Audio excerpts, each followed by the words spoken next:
باش بەخێر هاتنی هەموو کەناڵەکانی ڕاگەاندن ئەەکەین. حەز دەکەم سەرەتا دوا بە دوای کەشفکردنی گەندەڵیەکانی کەرتی تەندروستی هەڵەبجە و ئەو کەسانەی کە بەشدارن لەو گەندەڵیانەدا لە بەرواری 21/2/2021 لە فلکە سەوزەکە کە تەنها ماوەی 3 دقا لە خوار ئێرەوەیە سەر و مزگەوتی قازی محەممەد لەلایەن هێزێکی ئەمنی بە زەبری سیلاح و جنێ و بە شێوەیەکی زۆر ناشرین و نامرۆڤانە لە کاتی شۆفێریکردن و بوونی ترافیک بە سوور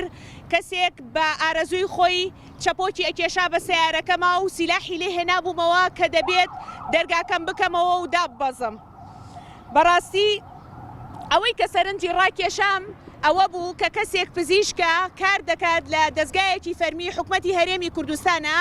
ئەگەر فەرمانێکی لەو شێوەیی هەیە هیچ پێویست ناکات تۆ جاسوسی بکەیت و تعقوبی بکەیت لە کاتی هێنانەوەی مناڵەکەی لە مەکتەبە بەو شێوە نامرۆڤانەیە بیگری کە ئەنەما ئیختیطافی کردووە تیرۆری کردووە کە ئەنەما موادەی مخەدیراتی فرۆشتووە بیبیت بۆ ئاسایشی سلێمانی. من ئاماژەم بەوە کرد کە دەبێت جلەکانم بگۆڕم چوومە ماڵەوە من دایکم هەیە پەکەوتەیە زەلیلە مناڵەکانم لە ماڵەوە بوون بەڕاستی دایان بەسەر ماڵمانە بەبێ فەرمانی دادوەر مۆبایلی دایکم و خوشکم و هەموو ماڵیان پشکنیوە پاشا منیان بردۆ بۆ ئاسایش لێکۆڵینەوە لەگەڵ منە ئەکەن لێکۆڵینەوە لەگەڵ منە ئەکەن کە ئەنەما هاتوون بۆ گرتنی ئەیمەن زەواهری یا محەممەد عەلی کلای و تایسۆن چەندین پیاوی باڵابەرزیان هێناوە هەموو 180 سانتیمەتر و 120 کیلۆ بۆ یەک ئافرەت. بەڕاستی جێگەی شەرمەوامانەزانی ئاسایش و ئەمنیەتی ئێمە بۆ پاراستنی ئەو کەسانەیە کە شەڕ ئەکەن لە پێناو مافی نەخۆشە نەمانزانی ئاسایش و ئەمنیەتەکە پارێزگاری لەوانە ئەکا کە ژیان و ئاسایشی خەڵکیان کردوتە بەرمەترسی. من پێشتر لە مانگی دوو ڕۆژ پێش دەست لە کارکێشانەوەی وەسا حەسەنی بەڕێز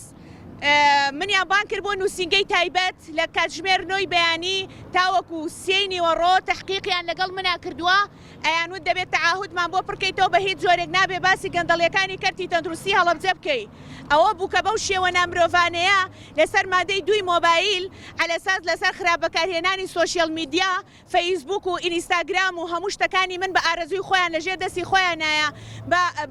بەناو مۆبایلی شەخسی منە ئەگەڕێم بزان لەگەڵ چیا قسەمان کردو لەگەڵ چیا قسەمان نەکردووە. وەڵی حەزەکەم زانن لایەکی کوردستان ئەو زانیاریانەی لایە بە هەموو لایەنە سیاسیەکانەوە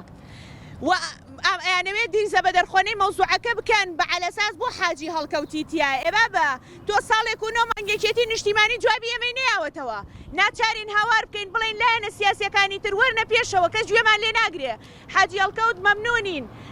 سەرچنارخان مەمنونین دکتۆرە شایان مەمنونین کاک دابان مەمنونین هەر لایەنێکی سیاسی بێ کاک سۆران عومەرە دکتۆر غالبە هەر کەسێک کە ئێوێ خزمەت کاک ئەبوو بەکر هەڵەدنیە ئێمە دەست خۆشیان لێ ئەەکەین چکەمە مافی دایک و خوشک و مناڵ و کەس و کاری هەموو لایەنە سیاسیەکانە بۆ ئەتانەوێ ئەوەی لێرە قسە بکە بڵێن پارتیە و شاسوار عەبدولواحیدی لە پشتا بۆ ئەتانەوێ هەموو شتێک ببن بەلاڕێی سیاسیە ئەتانەوە و دکتۆر بەختیار حەمامین شار بە دەرمان بکەن قاچمان بشکێنن وڵات جێبێڵین ناڕۆین بمان کوژن ناڕۆین. کار گەیشتۆتە ئەوەی تۆ حاکم فەرمانی بۆ دەرکردووی ئەڵێ ئەم کەسە بێ ئیفراجیکە بۆ ئینهیاری نەفسی تۆی هێشتۆتەوانێ لە ژوورێکە پڕێتی لە ئافرەتی ژنی داعش پڕێتی لە ئافرەتی ئیرهابی مادەی تەزویرات مخەدیرات خۆر کەسانێک کە هەر ئەسڵەن بێت تاوانن تەلەبەی زانکۆیە لە خەڵکی تایە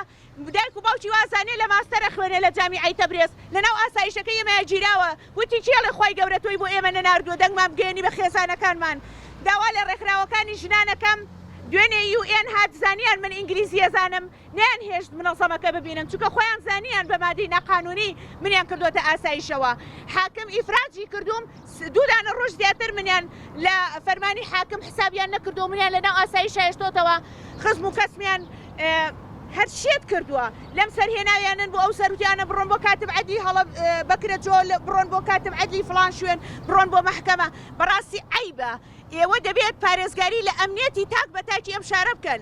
نەک پارێزگاری لە دز و ئەوانەی کە بە پارەی خەڵکی هەڵەبجە شەوی $100 وەرەگرن کە لە 3-4 نەخۆشخانە پارە وەرەگرن بۆ کەسێک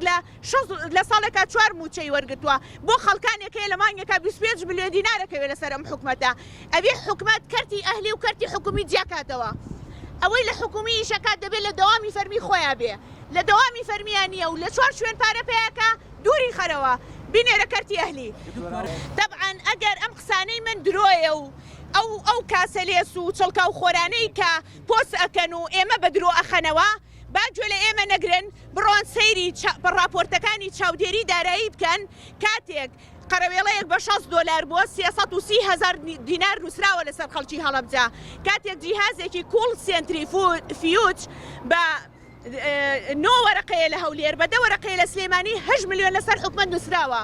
لە کاتێکا جیهازێکی سێنتریفیوج بە 11 وەرەقەیە 55 ملیۆن دینار نووسراوە لە کاتێکە فلتەرتیپێک ڕابێ ئەگەر شتێک نرخی 5,000 بێ 200,000 نووسراوە شتێک نرخی 15,000 بێ 800,000 نووسراوە بڕۆن سەری بەس راپۆرتەکانی چاودێری دارایی کەن بۆ کەیسی کۆڕۆنا بەس بزانن لەوەیە ئەو کەسەی کە پەنای بردووە و دیفاع لەو گەندەڵانە ئەکەن ئەیانەوێ عەلەساس ئێمە تەشیرمان کردو بە سومعیان ئێمە تەشیرمان نەکردو بە سومعی کەس من هەندێکتانم هەر نەناسیوە ئێوە لە سۆشیال میدیایە ڤیدیۆکانتان و گرتەکانتان بڵاو بوو نەتەوانێ لە مەرکەزی چوارترا بۆ ئەزمەڕ بۆشەی سەرکار ڕۆیشتووە تکاتان لێ یەکەم وەداوە لە حاکم ئاواتەکەم وەکو حاکمی مەحکەمەی ئاسایش یعنی قانونیانە و دادوەرانە بەبێت تەدەخولاتی هیچ کەسێک کە بە ناوی سین لەناو ئاسایشی گشتی سلێمانی ئێوێ یەکێتی نیشتیمانی و ئاسایش بەکاربێنێ بۆ مەرامە گڵاوەکانی هەندێک کەس داوا ئەەکەم وەزارەتی عەدل بێتە خەت بە چه حەقێ دکتۆرێک ئەبەی لە ناو تیرۆریست و مخەدیرات خۆرا دایانەی ئیهانەی ئەەکەی ئەزانی دوێنێ منیان چۆن هێناوەتە دەرەوە وتم وەکو زانای قایم خۆمە خنجێنم بۆی هەموو کوردستان بزانێت چیتان لە من کردووە ئەنجا منیان بەراوە